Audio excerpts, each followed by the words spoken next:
I've been an activist and an advocate ever since I was a teenager, ever since I was selling Black Panther Party papers on the streets of Washington, D.C., ever since I opened up that newspaper and saw point number 3 talking about we want an end to the robbery of the capitalists of our Black community. And it was talking about 40 acres and a mule and reparations. This was, 16 years old, and I've been rocking and rolling ever since.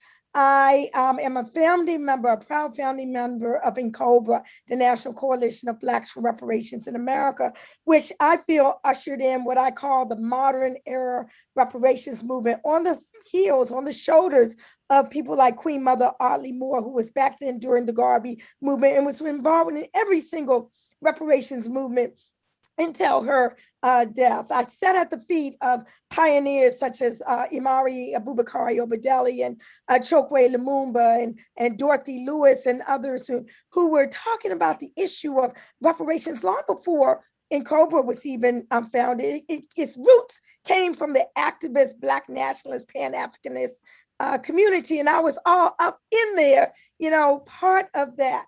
I will credit the National Conference of Black Lawyers as being an entity that really helped to mainstream the reparations movement, because they called for a conference at Harvard in '87. And the question at that conference was, do we need a constitutional amendment to effectuate reparations? And the panelists were Imari Obadeli of the Republic of New Africa, Chokwe Lumumba of the Republic of New Africa in the Malcolm X grassroots movement, and myself. I was with the Republic of New Africa as well. And NCOBRA had not been born, but we decided, the three of us, that you did not need a constitutional amendment because it already was there within the whole internal thing of just what Juneteenth was all about. Our freedom was already there. Our freedom was already recognized.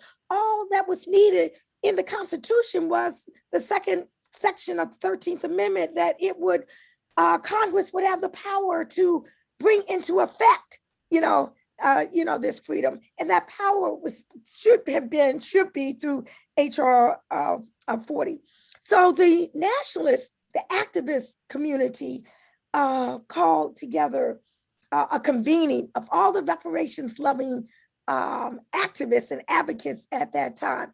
And out of that convening in September of 1987 was born NCOBRA, the National Coalition of Blacks for Reparations in America. And when we talk about healing, everything I feel can fall within that reparations rubric.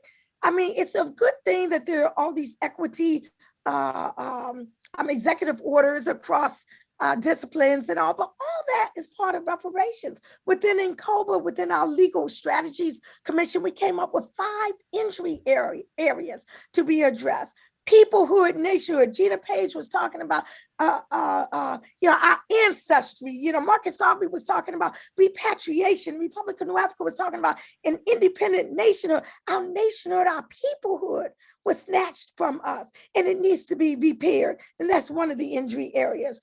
Health is one of the injury areas. I just recently learned about this whole concept of transgenerational epigenetic inheritance, that trauma from the enslavement era and beyond, the lynchings and the Black codes and the peonage system and the sharecropping and the not being able to get the benefits of the Homestead Act or the GI Bill, the massacres of whole towns. Dr. Goddess, and Kimberly, seeing you turning on the TV and seeing you up there, testifying about Tulsa, as part of all of this that came out, and, as a, result. And, all of that traveled within our genes. The psychiatrists did researcher studies of second and third generation Holocaust survivors, and they found that impact of the Holocaust traveled in their genes. And then we're thinking about, we got 400 years. Okay, just what is the benefit? What is the cost? What is the redress for that? So you have peoplehood, nationhood, you have health, we have wealth. We talk about the wealth,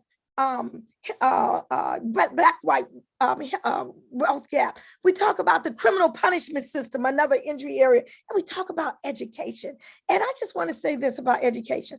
All this is going on now, talking about Can't talk about critical race theory in school. Can't talk about something because it's going to make some other group feel bad. I mean, my goodness, if a Black child can experience racism, then a white child can learn about racism. I mean, back in 1983, when the Martin Luther King bill was first passed in 83, I published my first book, Shining Legacy, Story Points and Tales for the Young, so Black heroes forever will be sung. In 92, I published another book for young people, The Adventures of Kojo and Amma, an Afrocentric primer for young readers. And both of those books and another one are going to be coming out again this summer because it is time.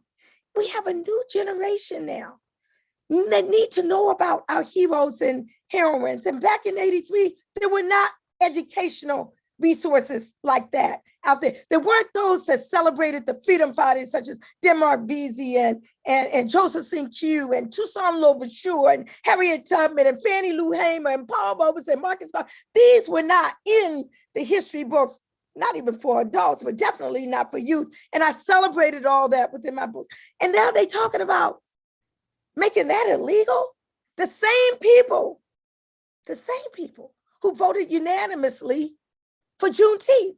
You really got to wonder, is there another ulterior motive behind making it a federal holiday? As Focus said, we've always been celebrating Juneteenth. I mean, it's really good now that a larger amount of the population now knows about it, absolutely, unquestionably.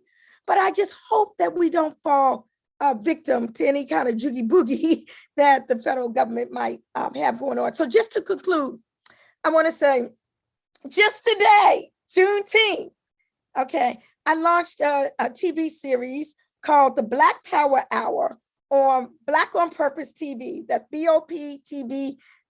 It's a streaming service. And the theme of today's launch program was none other than reparations. Interviewed Congresswoman Sheila Jackson Lee, interviewed Alderman Robin Rue Simmons, who was the alderman person who engineered the very creative idea of using tax revenue from the city's legal cannabis industry to fund reparations initiatives. I had a panel of some of the top reparations advocates in the country, ranging from Dr. Julian Malveaux, economist, Dr. Ivor Carruthers of the Samuel DeWitt Proctor Conference, Brother Ron Daniels, Institute of the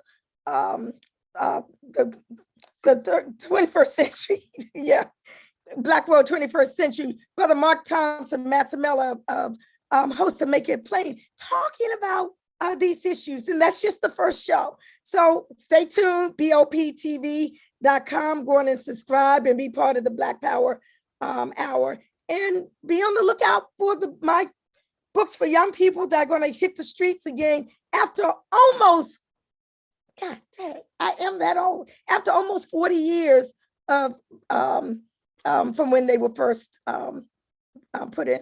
And of course, my memoir that's out there now that was published last year, Black Power, Black Lawyer, My Audacious Quest for Justice. Back to you, Jam.